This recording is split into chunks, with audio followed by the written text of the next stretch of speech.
A Gathering of Days, A New England Girl's Journal, 1830 to 1832.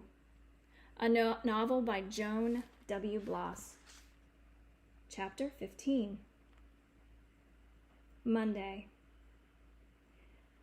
I, Maddie, and Sophie were among the 12 girls who were chosen to be in the funeral. All of us were dressed in white. We had wildflowers, the same I had picked, a great torn armsful to carry. Josh and Zedediah were there. Josh in a jacket too small for him, and all the Preston children. The church bell filled the air with sound as we walked toward the cemetery. The day was so bright, and the sky so clear, it seemed to enjoin us to praise. Yet no one was there whose eyes were dry. Even the men were weeping. They say Cassie's father has composed the verse under which she will rest. It is to be a full 4 lines, and she should have no less. She lived among us for a while, and brought joy where she went.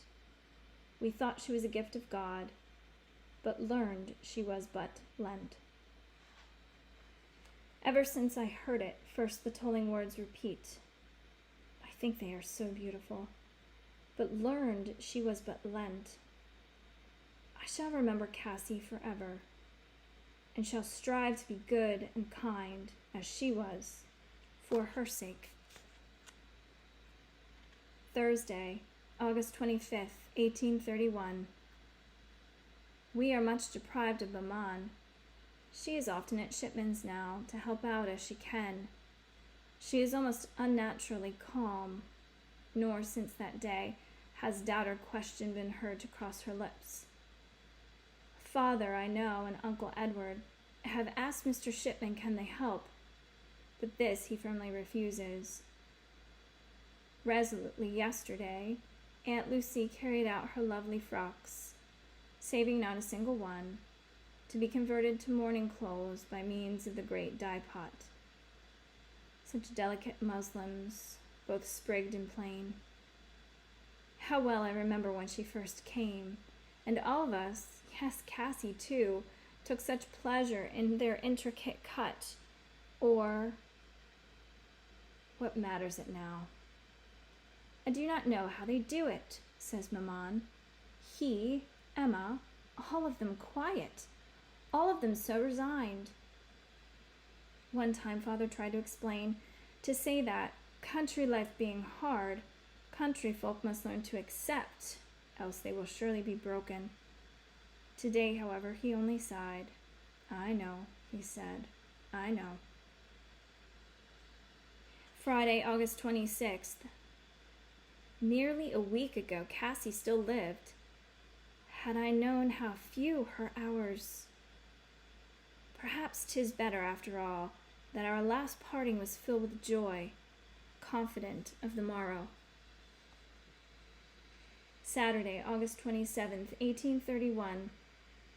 We should remember our departed friends, only to imitate their virtues, and not to pine away with useless sorrow. Our speller, last page. I try to be guided by these words, but I am ever mindful of Cassie, and thinking of her must grieve. Sophie, too, remembers. Today she said, remember that day when we all walked home together, and I made Cassie promise to stay? How selfish I was, and so unknowing, and now she's so gone from us all. No, I protested. More with us than ever, for she lives in our thoughts and love. But that was only something to say. My heart knew Sophie right. Later today, going after our cow, I passed the Shipman's house. My eyes flew up of its own accord to find the window, Cassie's window that I once knew so well. I scarce could believe she was there no more, and never again would answer to me when I called her name from the road. There, by that ledge, we had sat so often, exchanging small, fond, secret thoughts, and what foolish confessions. Mrs. Shipman says that on that morning, when they first knew that Cassie was gone, her face was entirely peaceful. The lips, which never would speak again, were parted in a smile. Therefore, Cassie's mother says, we must also trusting be, proving thus our enduring love and equal in our faith. Meanwhile, Maman awaits the stage and hopes for her book's arrival. Suppose, she says, it is somewhere told how to combat such illness. Then ought we not to inform ourselves against another occasion? Maman, Mrs. Shipman, both of them wise, yet each proposing such variant ways to confront this loss. What would my own mother have said, who did not smile with her dying breath? And whom shall I believe? Friday, September 2nd, 1831. Today, as I sat over my book, drawing flowers and curling ferns, though I should have worked at my letters, David appeared at our door. I thought perhaps he had come for Daniel, but no, this was a different errand. He'd brought such lime as we would need for preserving our eggs for the winter. He was to tell us they'd more than enough, and would be glad to share it. Some have whispered that Mrs. Shipman, for all that Maman has become a friend, took unkindly Mamam's poor regard for the doctor attending Cassie.